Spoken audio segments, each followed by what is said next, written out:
Ce garçon qui s'appelle Abdel Sidi Yacoub, il est également joueur de foot et il fait des vidéos sur les réseaux sociaux. Et il y a eu beaucoup de bruit autour de sa dernière vidéo puisqu'il a expliqué quelles étaient les règles qu'en tant que musulman, il souhaitait imposer à sa femme. C'est assez surréaliste, on est en France, on est en 2023 et voilà les règles que ce garçon veut imposer à sa femme. Ma femme n'aura pas le droit. Première règle, ma femme aura interdiction d'avoir des amis garçons. Bon allez, c'est moi ton ami, c'est moi ton confident, c'est moi ton pire ami, il n'y a pas d'amis. Voilà, ça n'existe pas chez moi.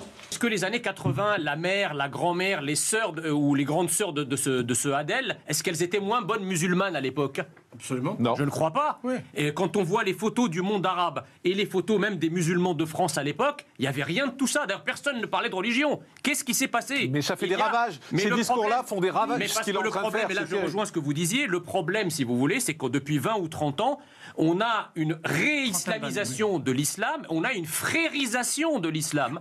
En France, le cancer de la France, c'est l'idéologie des frères musulmans qu'on a laissé entrer Exactement. et se généraliser en France. Il y a des musulmans qui ne sont pas frères musulmans, qui vivent leur religion tranquillement, et cela, il n'y a pas de problème. Mais le problème, c'est que ces gens-là, ces intégristes-là, ces musulmans radicalisés-là, sont en train de devenir une majorité. J'ajoute, et je terminerai par là, qu'on ne peut pas laisser entrer chaque année 500 000 personnes en France, dont une écrasante majorité sont musulmans, pour venir ensuite leur reprocher d'être ce qu'ils sont, c'est-à-dire des musulmans. Deuxième règle, ma femme aura interdiction de travailler dans un travail où il y a des hommes autour d'elle. Voilà, c'est pas compliqué. Travail halal avec que des femmes, si possible à la maison. Troisième règle, ma femme aura interdiction de partir en voyage sans moi. Voilà, c'est pas compliqué. Les voyages avec ses potes, je sais pas quoi, elle oublie. Elle voyage que avec moi, c'est moi qui la protège. Et si, imaginons je suis pas là, je l'autorise à partir en voyage avec son grand frère, son père, des hommes de sa famille. C'est tout. Quatrième règle, ma femme aura interdiction de s'habiller avec des habits moulants. Voilà, c'est pas compliqué. Il n'y a aucun homme qui regarde le corps de ma femme dans la rue. Le corps de ma femme, il est à moi. Il n'y a personne qui va le regarder. Il n'y a pas d'habits moulants, je sais pas quoi. Minimum, habit très très large. Et le mieux, ce serait le voile. Après, voilà, je vais pas la forcer. Inch'Allah, elle le met. Mais là, c'est pareil, hein, c'est ce qui est en train de se passer. Hein.